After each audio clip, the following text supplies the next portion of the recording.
Sir Isaac Newton, who we actually know as a hero, who we celebrate as a hero of the science.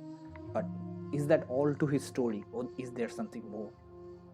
We know he was born in 25th December 1642, but later, after the adaptation of the Gregorian calendar in England 1752, the date had to be adjusted of 11 days. So his new date of birth became 4th of Jan 1643.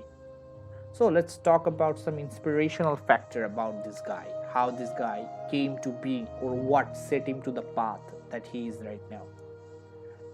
You might not know that as his birth this guy has a little chance to survive. He was born premature 11 by 11 to 15 weeks, so that was at that point of time was very much hard for him to survive. After that, his childhood was never too easy.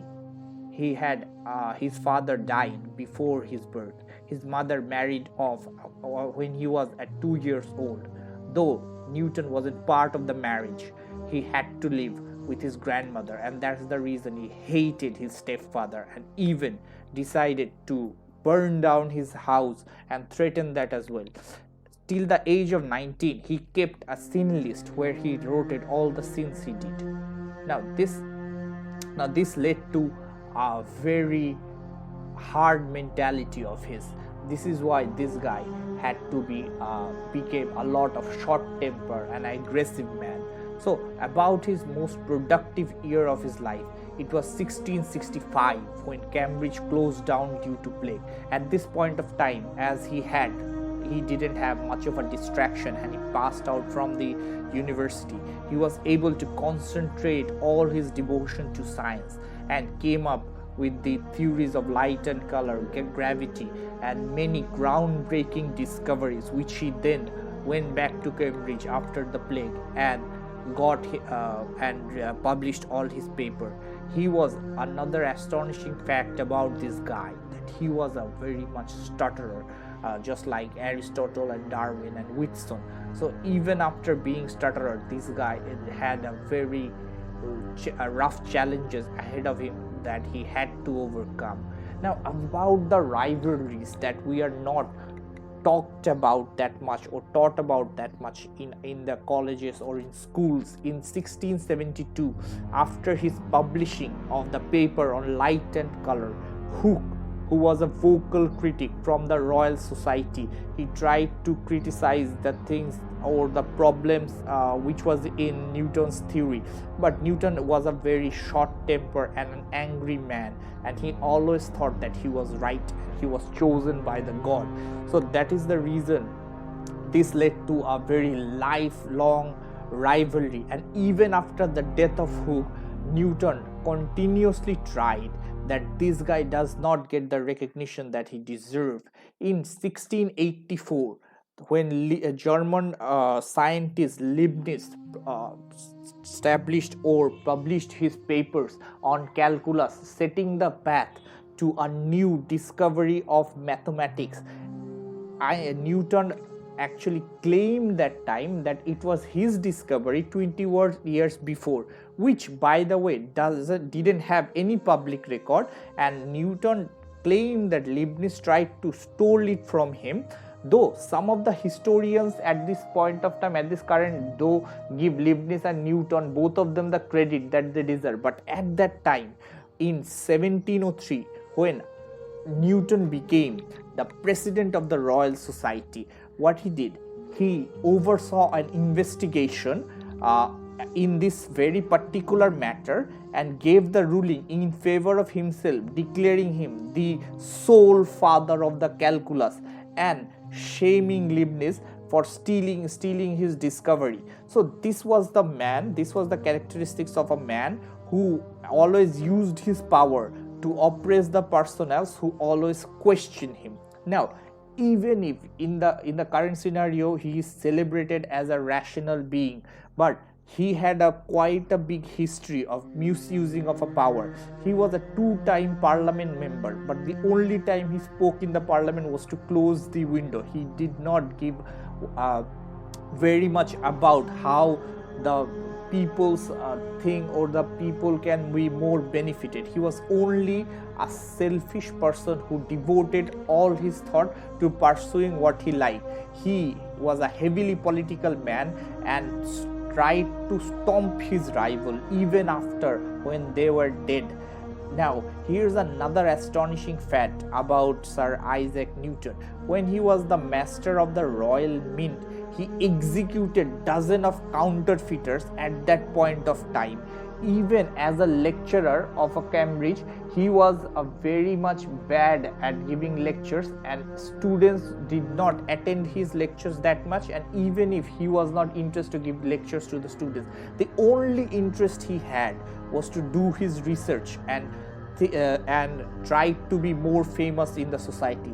The common myths that are about this guy in the current society is that the apple thing, that's people know that he discovered apple by discovered gravity when apple dropped on his head, but this apple thing actually never happened, and historians even doubt that this apple situation was not even needed at that current scenario. At that point of time, various ideas and ideologies won the scientific society for anyone to discover this idea of gravity. There is another myth that says that his dog set fire to the 20 years of research of Sir Isaac Newton. But the thing is that he never even owned a dog. So not even from owning a dog till to spreading the story that his pet dog set fire in 20 years of research. These are the myths that are very much popularized in the society just to hide the madness of this personnel. Now, in the religious term, this guy was a heavily religious person who never believed in Holy Trinity.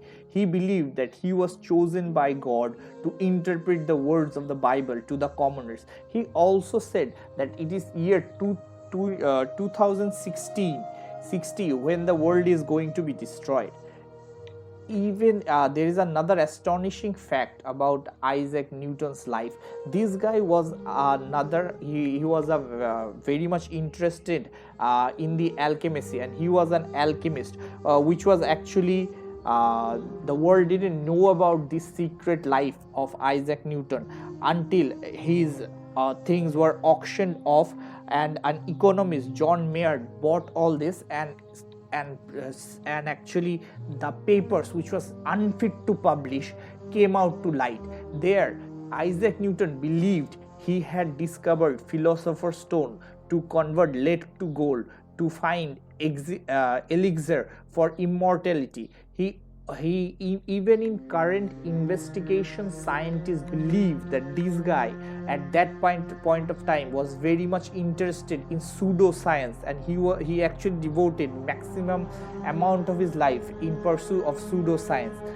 Even after his death, they have found mercury in his hair, which actually indicates that in terms of trying to convert lead to gold, this mercury poisoning might have happened, which led him to madness and ultimately to his death. In terms of few reading recommendations, these are the types of books which actually shows or try to show the full picture of Isaac Newton, which we do not see at this current scenario. So what does it mean? So is he a bad guy? No. Here's the thing. He is a human, and every human has good and bad side. But the problem with our history is our history tries to demean the bad side of a personnel just to show him as a hero.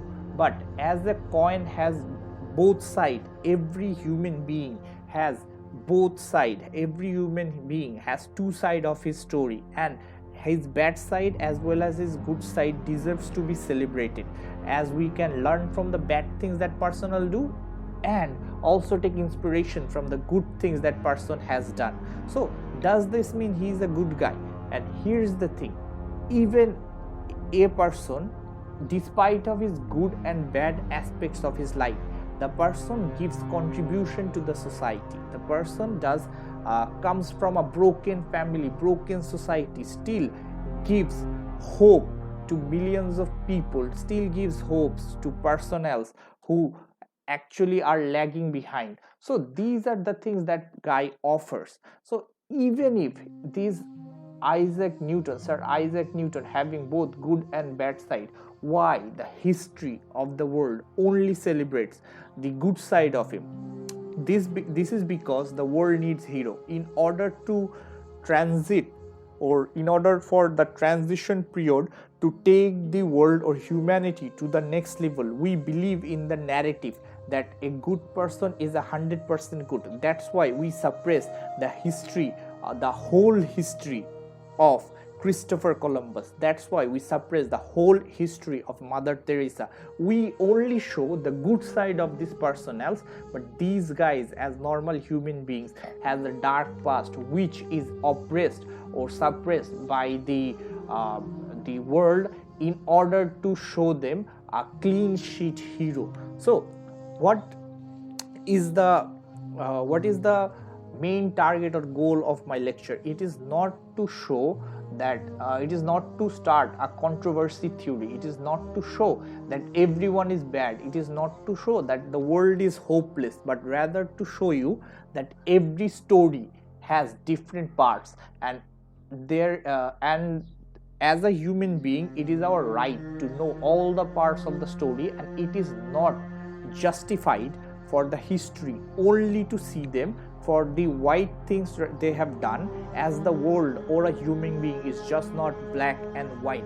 There is a lot of gray areas in the life of humans. So what does that does? So that gives us an idea gives me an idea for the next lecture, which is gonna be a bit more controversial and a bit more interesting than Sir Isaac Newton. It is gonna be on Jack the Ripper, the hero we needed. So we can see by the title that Jack the Ripper, at that point of time, even if he was a notorious serial killer, this guy also had some positive impact in the society. So these are the aspects that we're going to discuss in the lectures, where I'm going to try to show you that the side you know of the story isn't the whole side, and we have to be more open to understand the complete story as a whole. Thank you.